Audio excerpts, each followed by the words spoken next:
I had never defined what I wanted on my own terms. How many of our goals that we're working towards are actually defined by us from our lived experience? Like things that we know add value to our lives, things that we know make us curious and engage us. For me, the answer was not much. I had inherited my goals from, if you will, the media, from my culture.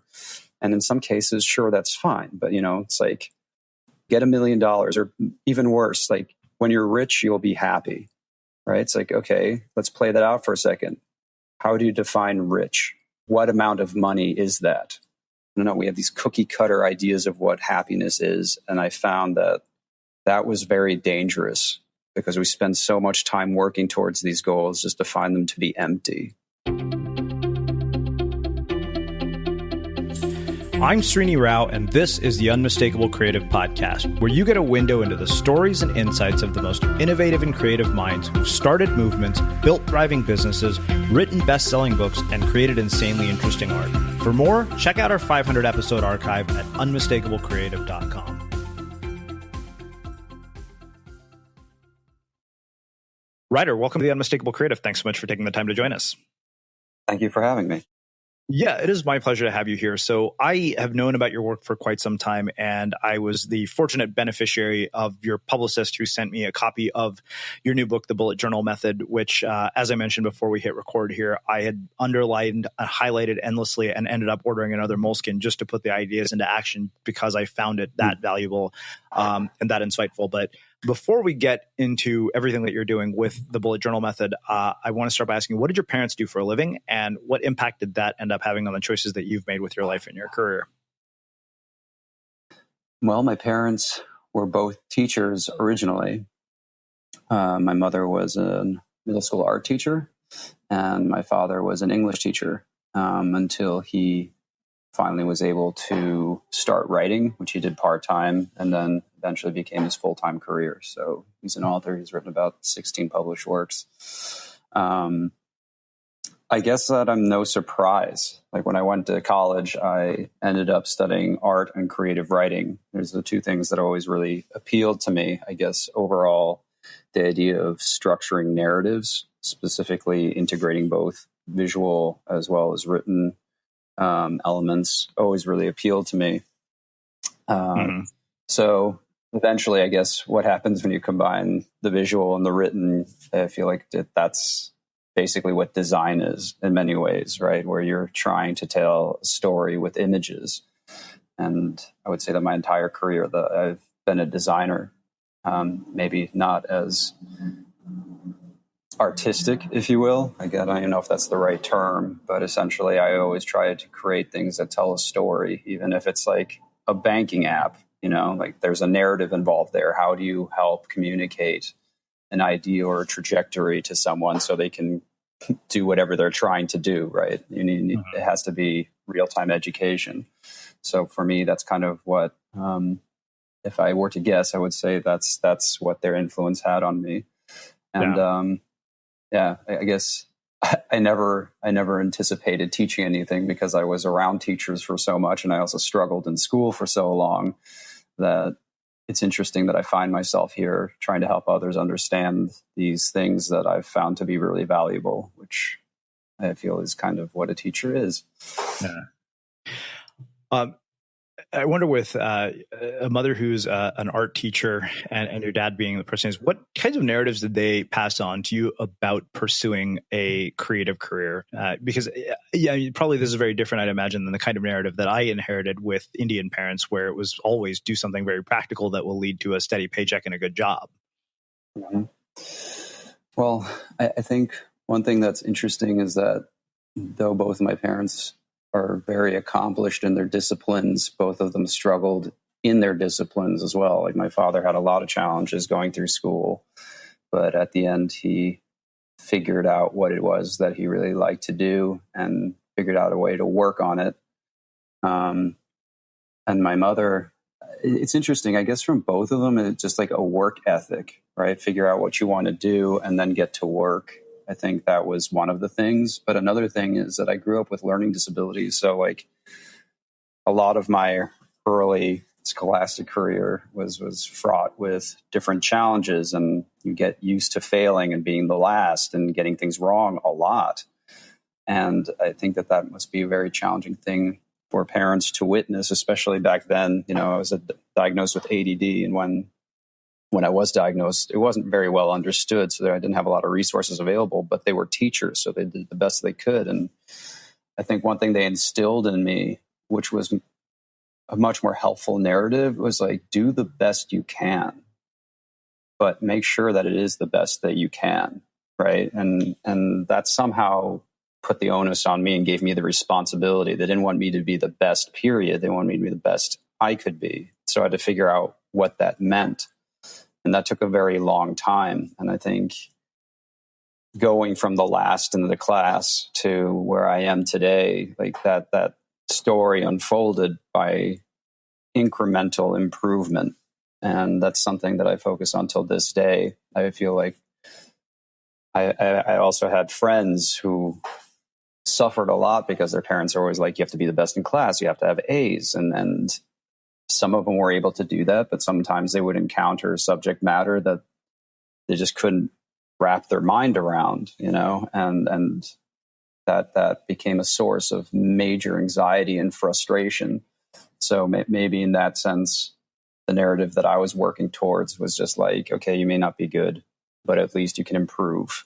There's always room for improvement, and there's a very large distance between being the worst and being the best. And I think that space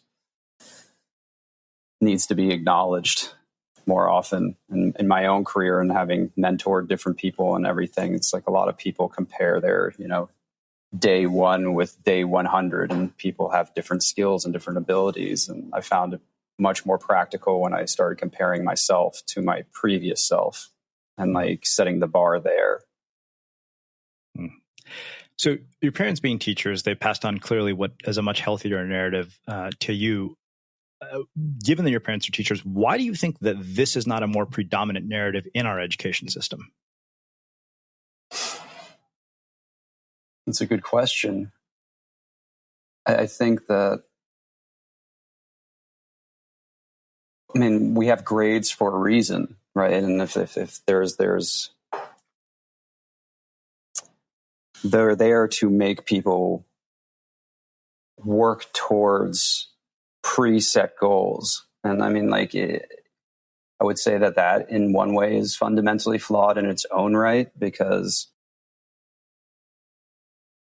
who gauges somebody else's ability perfectly, right? Of course, you can take a math test, right? And if you don't do well, then you didn't know the answers to the math test. And sure, that makes sense. But are the questions right? Are they really a perfect gauge of somebody's ability? But at the same time, there has to be some gauge. There has to be something. So I think when you start setting these goals, right? Like grades are in some way a way to measure somebody's ability, but also something to strive for. Then when you don't achieve your goal or somebody's falling short of a goal, then they're judged. And people want to be judged as little as possible. They want to be the best. They know that an A is possible. So if you're not getting an A, it means you're not as good as those who are. So I think it's designed to create both competition as well as some basic way to judge people's abilities. But in my own experience, I found that to be a very imperfect model, I guess. But there has to be some model. Mm-hmm. So you mentioned that you struggled scholastically, learning challenges, ADD. I can relate to the ADD thing, even though mine was undiagnosed until I was like 28, 29. What were the incremental changes that allowed you to overcome that? Because clearly, I read this book and I thought to myself, okay, this took some serious deep work. This took real focus because it's so beautifully written. So what are the things that allowed you to overcome those limitations? It's not one thing. It's a lifetime of figuring out how to get a little bit better at something. When you were in my position, people would try to like shove these answers and these solutions down my throat. And a lot of time, like take notes like this and study longer and study harder. And like these things would just like bounce off me. Right. And they produced even more anxiety. But I think there was a moment in school where something changed. I noticed that when I would doodle in class, I would be able to hear the teacher better. I would actually be able to understand what was being communicated to me. And, though it may seem obvious that it's hard to pay attention to something that doesn't interest you, for me, it seemed next to impossible. Like I'd sit there and look at the teacher and the dude speaking, and I just could not follow what they were saying if I wasn't interested in the subject matter. But, as a student, you don't really have an option just not to pay attention indefinitely. That has serious consequences, as it did for me all the time. But I noticed that when, so I kind of resigned to just start drawing in class because like, what's the difference? I might as well enjoy myself. But I just happened to realize that all of a sudden it was much easier for me to pay attention when that part of my mind was occupied, like the grasping part of my mind. But the thing is, obviously, when a teacher is looking into a class and they see somebody doodling, they immediately take it for granted that they're spacing out and not paying attention. So I would be reprimanded quite frequently by teachers who didn't understand what was happening. So I tried to pretend like I was taking notes. And then when the teacher would look away, I'd go back to doodling. And then, I would be able to write down the things that started to make sense to me until one day a teacher figured out what was going on. And she pulled me aside and she said, it's interesting. When you draw, you're listening, but when you're looking at me, you're not paying attention. That's good for you for figuring that out. And then it dawned on me, it's like, I did figure this out.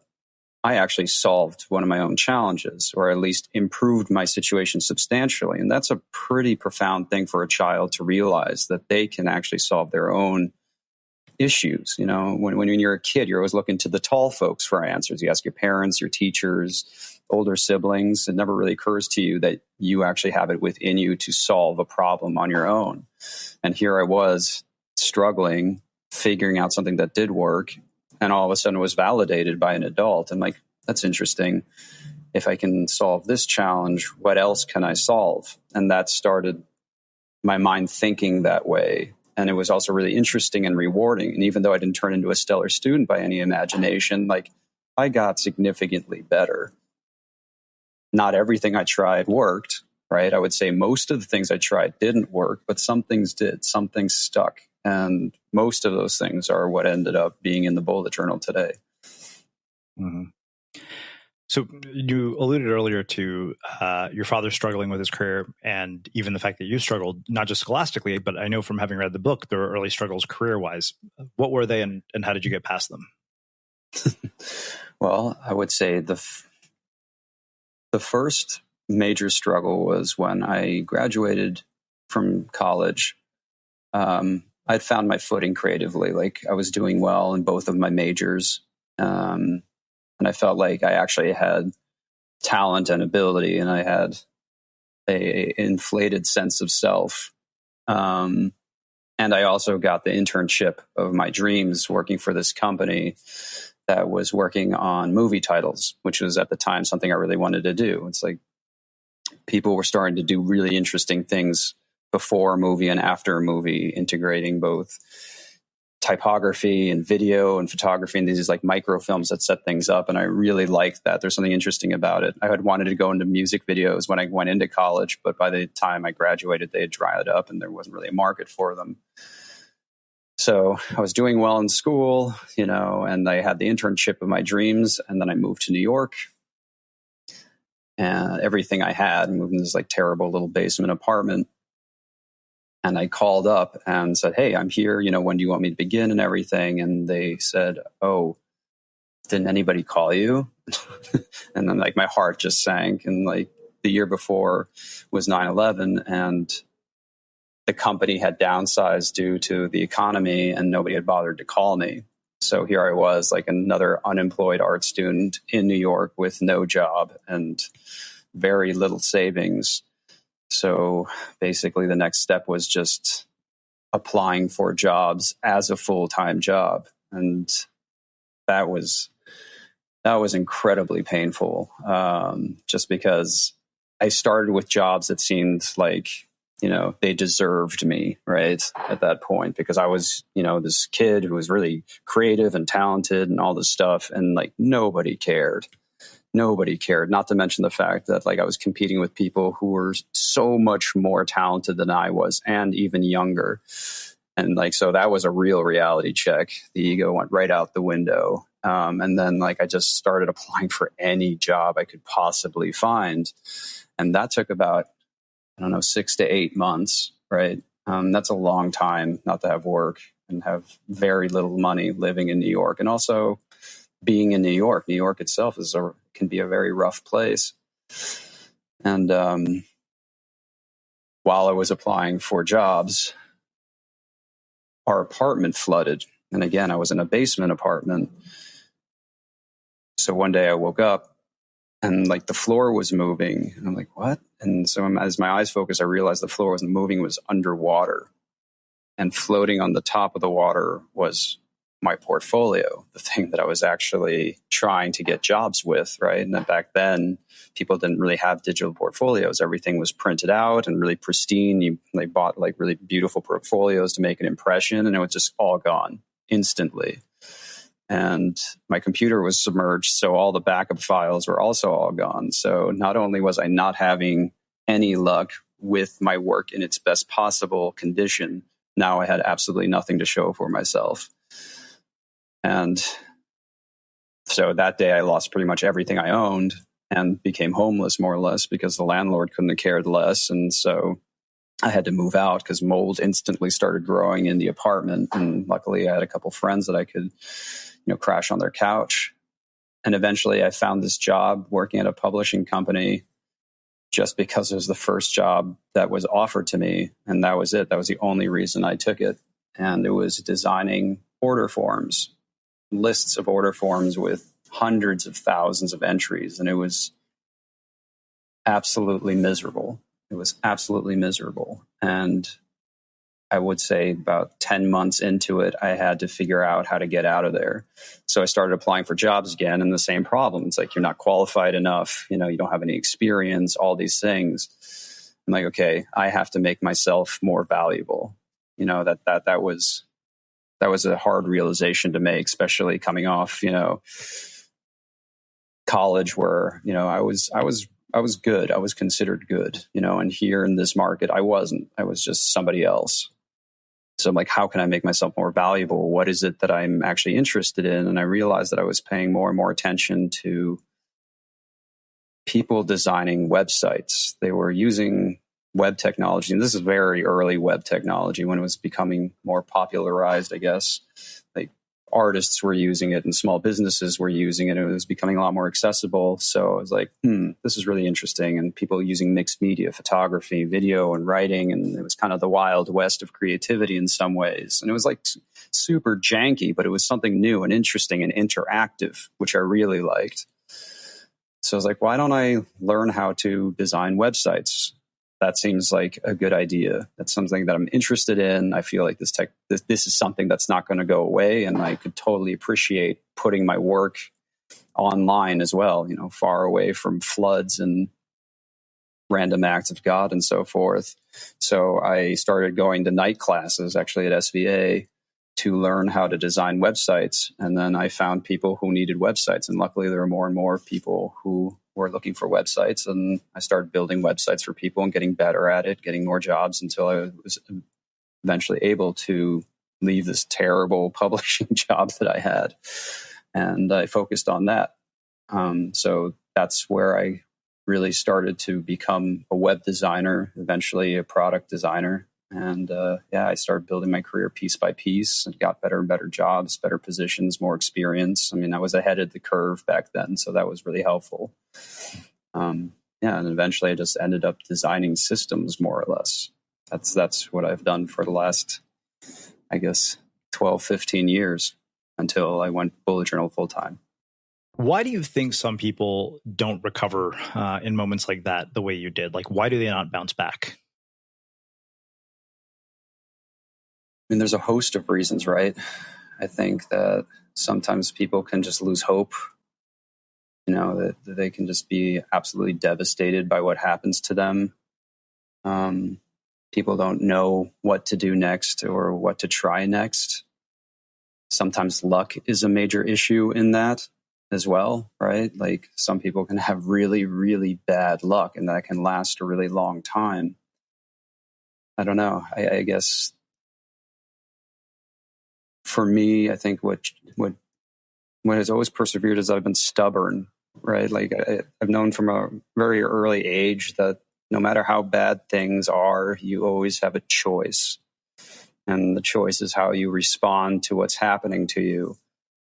And, I guess I've always tried to train myself to be curious about my misfortune in some ways. Not like, why did this happen to me? But it's like, what will I do now given the circumstances? And not existentially, but very methodically. Okay, so I lost all my stuff. I don't have work anymore. I need to find a place. That's the first thing. Like I need to have a place to sleep. Call friends. Great. Call friends. One has an internet connection. Stay with him. Take your laptop out. Do more work. Who do you know? Who can you ask favors for? I was used to being wrong and like humiliated so often, like growing up, and especially, getting things wrong, that like the idea of asking people for help wasn't necessarily something foreign to me. And like once you get over your pride, that was helpful because people love to help, people like to feel helpful. It's us that usually has a problem accepting that help. So I don't know. I make myself vulnerable and try to be smart about what happens. And with a little bit of luck, it's not like I went from the flood into a dream job. I went from the flood into a different kind of hell. And very slowly, I worked my way out of it, and even when I left that job, it wasn't like all of a sudden things were flush, like I was a freelance web designer designing sites for $1,200, living in New York, that's not going to get you very far. So I'd augment that by cater waitering as well. And over time, I guess one thing that has helped me a lot is I started setting less and less expectations. It's like, I'm not doing this for this inevitable goal or purpose. I'm doing this because it matters to me right now. Like, what matters now? What can I do to improve the situation? What small thing can I do? And over time, those tiny little things add up. There's never, I shouldn't say never, very rarely in life have I ever experienced somebody handing me a total get out of jail free card. Nothing has solved all my problems. It's been promised a lot, but I've never seen that to be true. For me, it's always been like, what can I do right now to make things a little bit better? And over time, things do get better. And when they get worse, you have some experience of dealing with that. It doesn't necessarily make it any easier, but it does give you a map to kind of surface again, if that makes sense. Yeah, totally. Well, let's do this. Let's shift gears a little bit and get into the book. And where I want to start is probably with what was one of my absolute favorite quotes from the book, which was, "Our motivations are heavily informed by the media. Our social feeds are populated by endless images of wealth, travel, power, relaxation, beauty, pleasure, and Hollywood love. This virtual runoff perpetually seeps into our consciousness, polluting our sense of reality and self-worth every time we go online. We compare our lives to these largely artificial constructs and structure our plans accordingly, hoping to eventually afford a golden ticket to these misleading fantasies." I love that. It was so beautifully written, but I wonder why you set the book. I mean, that was put very early in the book. And from reading this book, I figured that everything that you've done with this book is a very intentional choice. Why was that put at the beginning? And how do we deal with this? Because it is very much a reality of the world that we live in today. Sure. I think I put it into the beginning because I kind of want to redefine what goal setting can be, right? In my own experience, especially early on in my career as a product designer, people gave me my goals. I inherited my goals from the world around me. You're going to be happy when you start a company. You're going to be happy when you get this money. You're going to be happy when X, Y, Z, get the house, book the vacation and all these things. And over and over and over again, that wasn't true. It just wasn't true. And I think one of the many times, but a really burning example is I had a startup. This is way before Bullet Journal, where me and this other guy came up with this product. We spent 2 years working on it, like nights and weekends, all the time. I had a full-time job. So this was the second, this is the side hustle, if you will. And I gave it everything, slept under the table, pizza for breakfast, lunch, and dinner, the real startup life. And I'd worked for a bunch of startups at this time. We were doing everything that we were told would afford us what we wanted. And it wasn't true. We launched the company, and a week later, I walked into the office and I just looked around I don't care. None of this really matters to me, right? And all of a sudden, why? And then all of a sudden I realized that I had never defined what I wanted on my own terms. And that started to get me thinking. It's how many of our goals that we're working towards are actually defined by us from our lived experience? Things that we know add value to our lives, things that we know make us curious and engage us. And for me, the answer was not much. I had inherited my goals from, if you will, the media, from my culture. And in some cases, sure, that's fine. But, it's get $1 million, or even worse, when you're rich, you'll be happy, right? It's okay, let's play that out for a second. How do you define rich, right? What amount of money is that? What freedom does it buy you? Exactly. And when you start thinking about things that way, they start seeming kind of impossible, right? I think the wealthiest people I know worry about money more than anyone else that I know. So when does that stop? It's when you buy a house. Okay, cool. Now I have a house. I need a bigger house, or this house has problems, or I don't want to live here anymore. These kind of goals are, I don't know, we have these cookie cutter ideas of what happiness is. And I found that was very dangerous, because we spend so much time working towards these goals just to find them to be empty. So I bring this up very early in the book, because most of the people that I talk to have encountered this in some way, or if they haven't encountered, when I start to talk to them about it, you start seeing their eyebrows raising onto their foreheads when they realize, when was the last time you asked yourself what you actually wanted? And why do you want those things? Which is the more important question, right? Because somebody's oh, I want this, I want this, I want this. Okay, why? Because it will make me happy. And I feel those two things are sold all day long, but really falls apart in reality. On the one hand, other people's goals are not your goals. What makes other people happy or fulfilled most likely won't really do the same thing for you. You have to define that on your own. So the next question becomes, how do you define goals properly? And that's something I've spent a lot of time thinking about and curious about. And that's what I try to explore in the book. And the first, and I think most important realization I make, the goal can't be to be happy. How do you define happiness? What's the longest you've ever been happy for? I feel this idea of happiness is something that's easily said, but is truly an impossible fantasy in some ways. I've never met anybody who's just happy. No matter how much they've achieved, how good they are as a person, how well-natured they are. Nobody is just happy, full stop. So you're going to do all of these things to hit these goals that may or may not line up with something that matters to you to be happy. So what happens? What do we have instead of happiness, right? Happiness is an emotion. It comes and it goes. That's the reality that I know. Sometimes things are good. Sometimes things are bad. Sometimes the things that I believe will make me happy don't. Sometimes random things make me happy. But the only consistent thing is that it always goes away, right? It always goes away. So the idea of actually shooting for this goal of being happy just seemed misguided. There had to be something we can actually reach for, something we can set our goals for. And that's really where I try to set up an alternative route in the book. And for me, it's about figuring out what you find to be meaningful in your life. Those are the goals that I feel are worth pursuing. Things that won't necessarily make you happy, but things that you believe are truly worth your time and energy. Things that add value to your life. Yeah.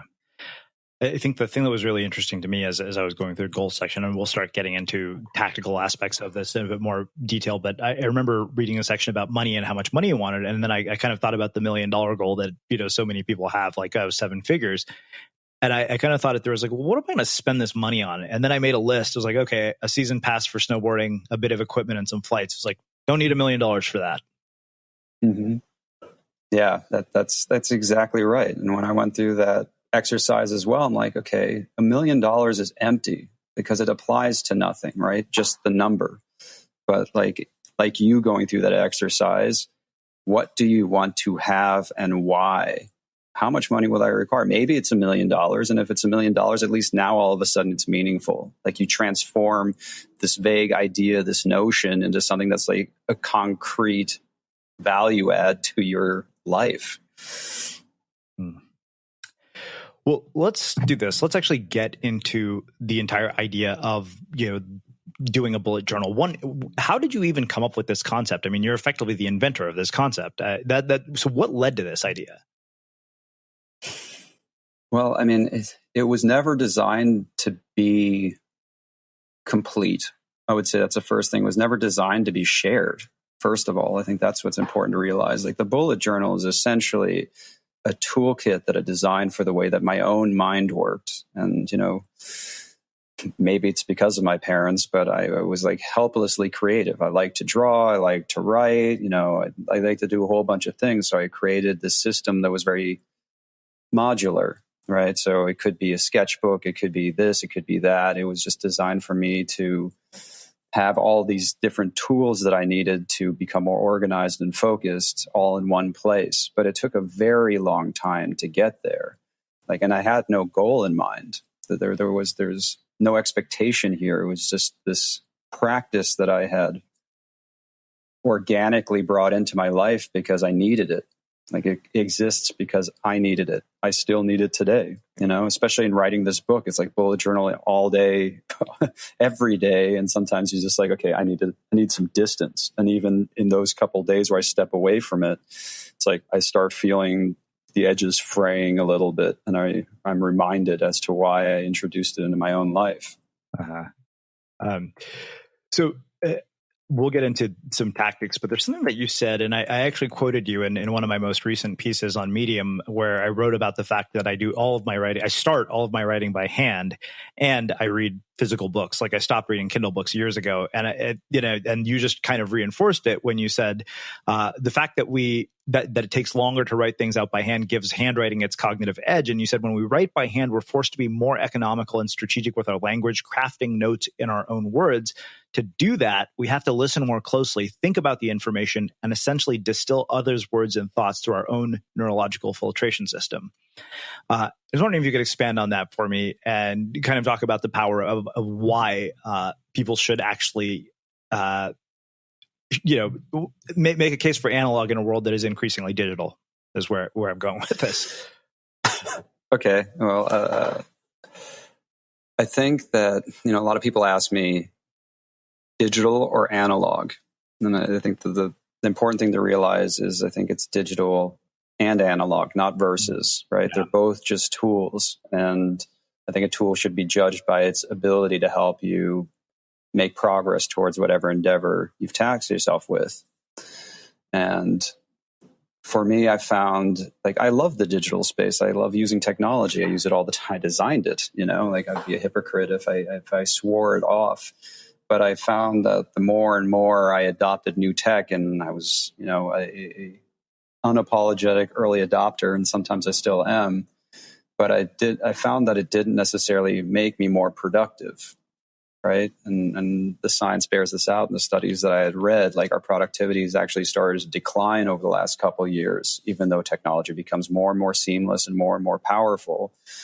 So for me, the analog space is a way for me to disconnect and not be online. If being online all the time is making us less productive, then surely going offline offers a viable alternative. And in my case, I found that to be true. It's like we live in an age where we're constantly overwhelmed by media. It follows us everywhere. There's a screen everywhere. You take it everywhere. People can't be bored anymore. Like you see that as soon as somebody sits down, like you see it at restaurants, somebody goes to use the restroom, the other person immediately is on their phone. Like you can't wait 3-4 minutes just quietly sitting there because there's something more entertaining to do all of a sudden. And we're starting, I feel like the more online we are, the more we are connected with the world around us, the more we're losing touch with the world within us. Right. And I think that's really a dangerous thing to happen. So for me, the analog is that space. Like, for example, when you sit down with a productivity app, right, you can spend all day booking everything, getting everything organized, all this stuff. And next thing you know, you're like buying shoes, right? Like, how did that happen? You're just, it's so seamless that distractions can so easily take you away from what you needed to do. Not to mention the fact that you're spending all day getting organized and actually getting nothing done. And I felt like when I'm writing in my notebook, I am no longer distracted. It's just me, a pen and paper, and that's it. And it's a place where I can actually digest my thoughts. I can actually process the things that are happening in my life. And I do it in a way where I'm not all of a sudden on a different website and on watching my 5th video on YouTube all of a sudden. It's just a place where I actually have to sit there. And at first that can be really uncomfortable, but all of a sudden interesting things start happening when you make a ritual out of it. The ritual of going offline just for a little bit. I'm not saying turn off your internet or whatever. It's more along the lines of like, just give yourself an opportunity to catch up and actually look at what it is that you're allowing into your life, be it your tasks, your responsibilities, the people in your life. Like, that's a responsibility that I think is not talked about often. So when I open my notebook, I take a moment just to be like, okay, here are the things I'm working on. Do they matter? Are they vital? What would happen if I never even did this thing? And all of a sudden I feel less overwhelmed because I'm taking many things off my list entirely, and it allows me to just catch up and to think. And also writing by hand allows you to connect with your thoughts in a very different way. You're literally taking your thoughts and bringing them into the world for the first time. And by writing, because things are slower and quote unquote take more time and energy, you're more careful about it. It adds just enough friction for you to become more focused and present. And I think that that's something that is a luxury these days. Wow. Well, let's do this. Let's get into actually how to go through this system. And can you walk us through the system? I know the first concept that you talk about is rapid logging, and then you talk about the various logs. So can you give us an overview of the rapid logging concept and what each one of the various logs are? Sure. So I just want to take a step back a little bit just to kind of set the stage a little bit. The bullet journal method is comprised of 2 major components, the system and the practice. The system is what more people will be familiar with. It's what you see on Instagram and Pinterest and so forth. And that really focuses on productivity. So the system can be seen as like a Lego set, essentially. It's modular pieces where every one of the pieces functions to serve a very specific purpose. And there are 4 major pieces or collections.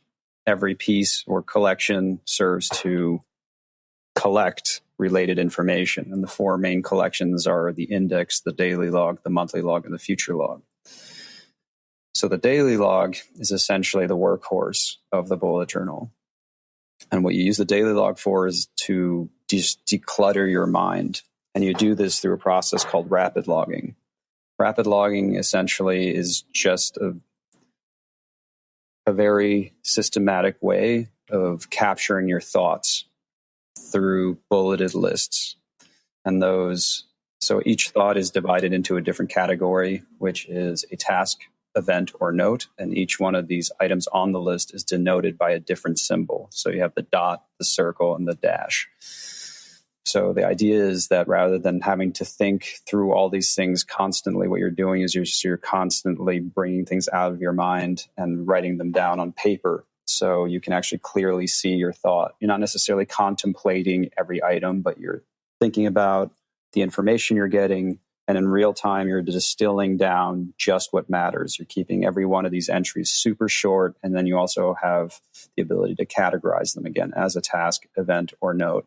So later on, as you're reading through your notes, which you will do as part of the practice, you're able to very quickly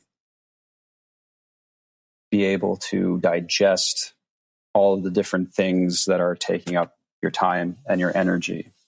So every day, you're unloading your mind, you're decluttering your thoughts. And then once a month, you go through the previous month and you create this thing called a monthly log. And the monthly log is essentially a calendar paired with another task list, except this task list is much more intentional. These are the things that are the priorities for the month, as well as all the things that you didn't get done in the previous month. And this is where the practice starts coming in. Like, I think that to-do lists are great, and there are a lot of wonderful apps for keeping to-do lists. But the problem with a to-do list is that it can become an easy way for us to hoard responsibilities. You can have endless to-do lists. I did it myself, and that's why I moved away from it. And the trick that I discovered essentially is the best way to deal with a to-do list is to constantly be curating it. And we do this through two processes. One is daily reflection, where we sit down with our notebook in the morning and the evening, and we go through our lists and ask ourselves what matters, what is vital, and what if I never did this thing. And so on a daily, you form a daily routine of whittling away your responsibilities and becoming very mindful about what you're letting into your life. And then at the end of the month, you go through it again, and inevitably there'll be things that you didn't get around to, and you ask yourself the same question, but now you have the additional friction of having to rewrite it. So everything that isn't done, you have to rewrite over again into your month. And you don't even need to question, but if something isn't worth the moment that it takes to rewrite it, chances are it's not adding a lot of value to your life. So the friction of having to rewrite it can very quickly and organically weed out your to-do list. So you have the daily log for, your day-to-day. Your monthly log is a chance to take a step back, take a mental inventory of the things that you're letting into your life. You also have a future log, which is designed to organize the things that are months or years ahead. And then you have, I guess then people are going to start asking themselves, well, how am I going to keep track of all these different things that I have in my notebook, which is what the index is for. The index helps you find different content inside your notebook. And that's really important because, again, the bullet journal system is modular. And here's where I guess the one of the most effective ideas in the bullet journal system comes into play. It's designed for people to design their own collections as well. Like, my life is not like yours. I don't know what it's like to be a mother or a doctor or so forth, but the system lays this foundation that allows people to design their own techniques and plug them into this framework. And through the index, you can keep all your different collections really clear and straight. So maybe one of your collections is a fitness tracker or a fertility tracker, or you're managing a project or a birthday, or set up your own gym log. Whatever it is that you need, the bullet journal lays the foundation for you to have it. So it becomes this evolving tool set. And that's essentially the foundation of the bullet journal. As a system, it becomes whatever you need it to be. And the practice is about figuring out what it is that you need it to be, right? It's not the same tool to all people, and figuring out how it can best serve you is part of the practice. And you figure that out by sitting down with your notebook every day and starting to ask yourself very basic, small questions. It's like, why am I working on this? How is it making me feeling? What could I do better? What could I do less of? Just really these tiny little introspective questions that over time help you form the routine of self-learning. It gives you an opportunity to check in with yourself in a very practical way, right? It's not about like, what is the meaning of life? But you can ask yourself, like, is this project something that I'm interested in? Am I doing all that I can do? And over time, you start thinking a little bit differently about what you let into your life and how you start responding to the responsibilities that you have. Wow. Well, I want to ask you about one quote in particular, and this really struck me because I remember both this quote and the story you told about it, that you said, "Our memories are unreliable. We often trick ourselves into believing things about our experiences that are biased and inaccurate. Studies suggest that our recollection of how we felt can eagerly differ from the way an experience actually made us feel." And then you supplemented that with a story about the guy who went on a date with somebody who ended up breaking up with him. And you actually showed that he didn't enjoy the date. And it just got me thinking about, so many dates which I was so distraught over the fact that things didn't work out. And I kind of wonder if I wouldn't have been had I gone through this practice. Yeah. There's that very clear example, but they're in every experience that we have, there's a complexity to it, right? Even in the good times, there are bad moments or bad things. You have the best meal of your life, and then like the dessert was disgusting, right? Chances are you'll remember that part. You'll remember that part of the meal because like you may have responded to it the most. Same thing like with a job. Maybe you got fired and you're like, oh, I had this terrible job for 3 years. It's like, well, no.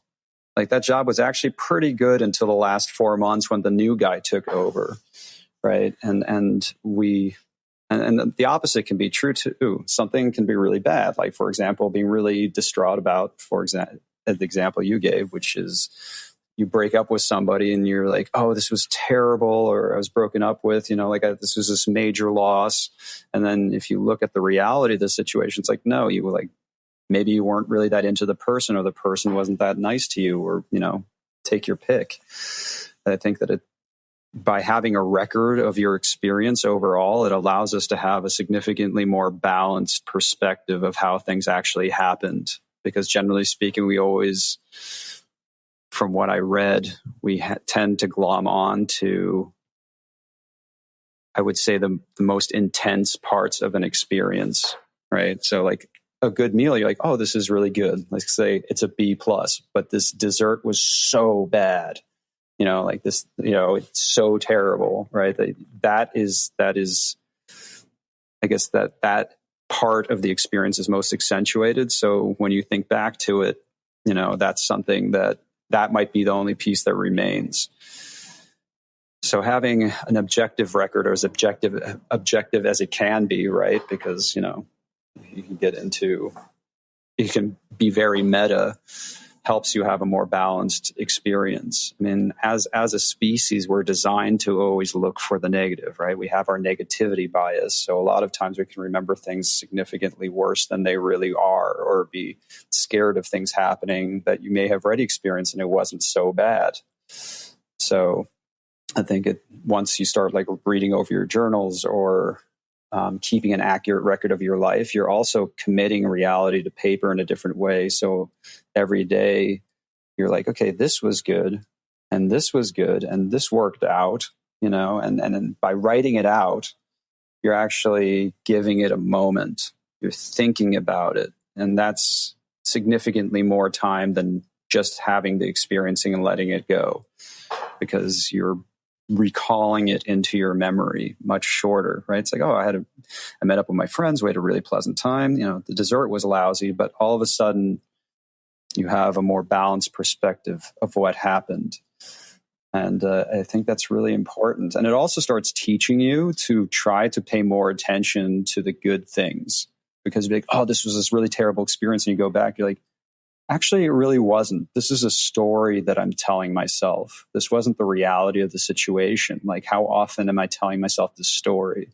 And especially when it comes to being negative, which, especially when things aren't that great, we can color our experiences negatively very easily.